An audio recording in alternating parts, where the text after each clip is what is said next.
지금부터 우리말의 문법 요소 중 높임법에 대해서 알아보겠습니다. 높임법이란 말하는 이가 어떤 대상에 대하여 높임의 태도를 나타내는 문법 기능을 말합니다. 이 높임법은 높이는 대상에 따라 주체 높임, 상대 높임, 객체 높임 세 가지 종류로 나눌 수 있습니다. 먼저 주체 높임이란 서술의 주체, 즉 문장의 주어를 높이는 방법입니다. 상대 높임은 말하는 이가 듣는 이에 대해 높이거나 낮추어 말하는 방법입니다. 객체 높임은 서술의 객체, 문장에서 목적어나 부사어에 해당합니다. 객체를 높이는 방법을 말합니다.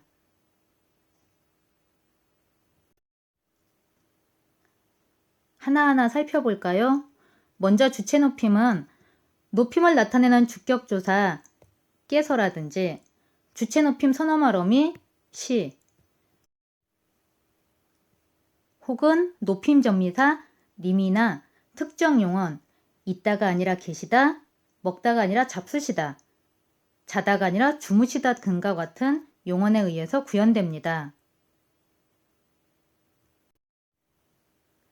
예문을 살펴보겠습니다. 영수가 설거지를 하였다 라는 문장에서 주어를 윗사람인 어머니로 바꿔보겠습니다.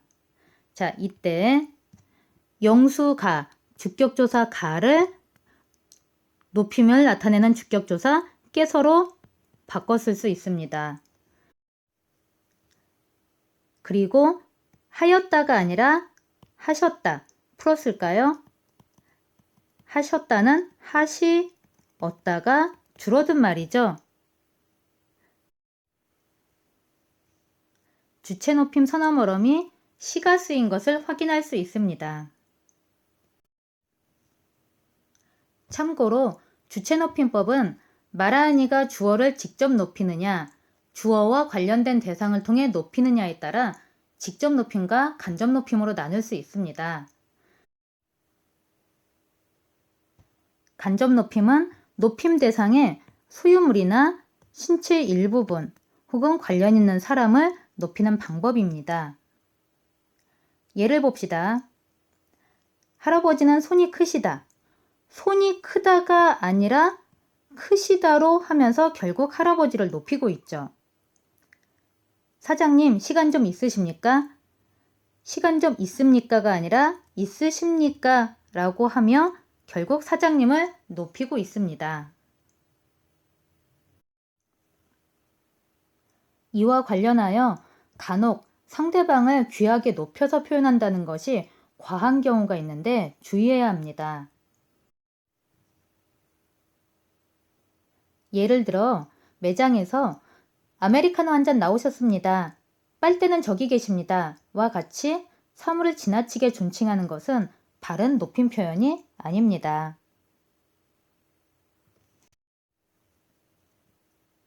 두 번째로 상대 높임법을 살펴보면 상대 높임법은 말하는 이가 듣는 이에 대하여 높임의 태도를 나타내는 것으로 주로 종결어미에 의해 실현이 됩니다. 문장의 끝을 어떻게 끝맺느냐에 따라서 달라진다는 거죠.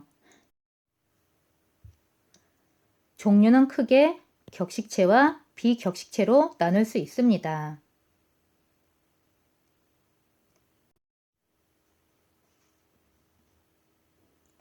구체적인 예문을 살펴보면 다음과 같습니다. 상대 높임법은 말하는 이가 듣는 이에 대하여 높이거나 낮추어 말하는 방법이라고 했죠. 자, 그래서 이 중에서도 하십시오체, 하우체, 해요체는 높임을 나타내고 나머지 하계체, 헤라체, 해체는 낮춤과 관련된 표현입니다. 좀 복잡한데 이거를 일일이 외울 생각은 하지 말고 상대 높임법이 이렇게 여러 가지로 구현될 수 있다는 것 정도만 알아두시면 됩니다.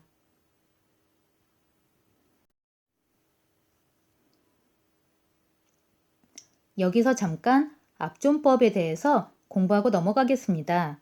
압존법이란 어떤 사람이 화자에게는 높여야 할 사람이지만 청자에게는 높여야 할 사람이 아닐 경우 청자 앞에서 그 사람을 높이지 않는 것입니다. 자, 예문을 보면은 이해가 쉬울 겁니다.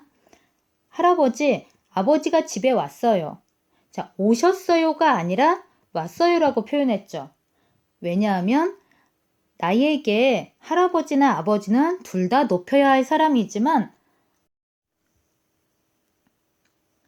할아버지 입장에서는 나나 아버지나 둘 다 아랫사람이기 때문입니다.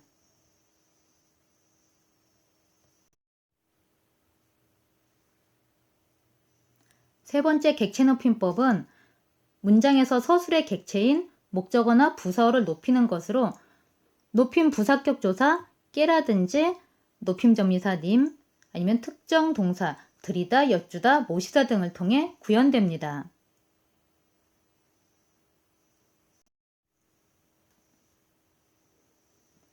예문을 살펴봅시다. 나는 할머니께 시간을 여쭈었다. 할머니에게가 아니라 높임을 나타내는 부사격 조사 깨를 썼죠. 그리고 물었다가 아니라 여쭈었다로 높임을 나타내는 특수한 어휘를 사용한 것을 확인할 수 있습니다.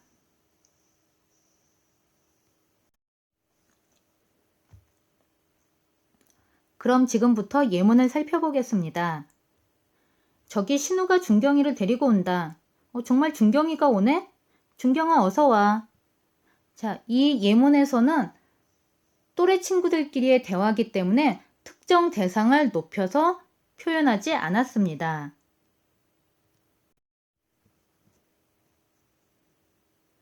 그럼 대상을 바꿨을 때 어떻게 달라지는지 예문을 통해 확인해 봅시다.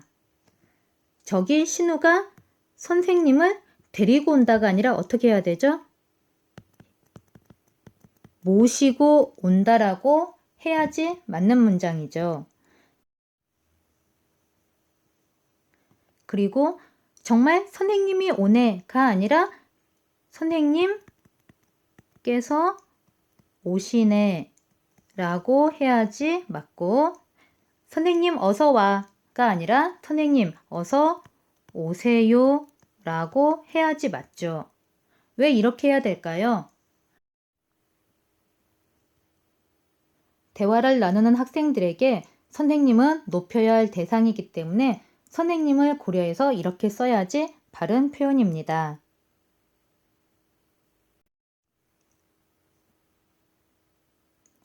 3번 문제를 살펴보겠습니다. 가. 할머니께서 주말에 뭐 했니? 라고 물으니 손자가 큰아버지 집에 다녀왔다. 라고 대답하면 뭔가 이상하죠? 손자 입장에서 큰아버지는 높여야 될 대상이죠. 그래서 높여야 할 대상인 큰아버지와 관련된 집이 아니라 댁으로 바꿔주고 듣는 이인 윗사람 할머니를 고려해서 다녀왔다가 아니라 다녀왔어요. 또는 다녀왔습니다와 같이 고쳐야 합니다. 나 예문 아들과 아버지의 대화를 살펴보겠습니다. 아들에게 아버지는 높여야 할 대상이니 아버지 나랑 농구해가 아니라 아버지 저랑 농구해요 정도로 바꿔줘야지 바른 표현이 되겠죠.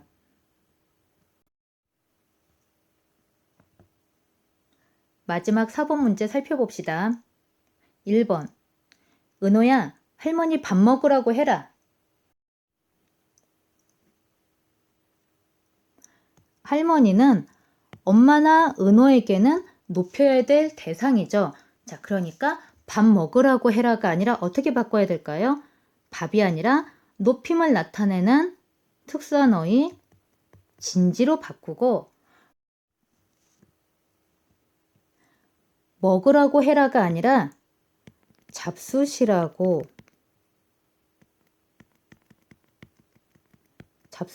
해라 혹은 드시라고 해라 고치는 게 맞는 표현이 되죠. 2번 예문 살펴봅니다. 은호가 철수야, 선생님이 너 오시래 라고 말을 합니다. 좀 뭔가 이상하죠? 자, 오시래라고 이 문장에서 표현하면 선생님이 아니라 엉뚱하게 친구 철수를 높이게 됩니다. 자, 높여야 할 대상이 선생님이므로 어떻게 바꿔야 될까요? 선생님께서 너 오라고 하셔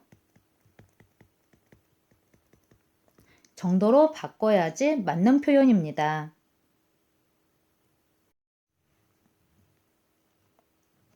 서로 대응되는 주어 서술어를 찾아보면 좀 더 쉽게 이해가 될 겁니다. 선생님께서 하신 거죠. 그리고 철수인 너가 오는 거죠. 자, 이렇게 살펴보면 높여야 될 대상이 누군지 명확해집니다.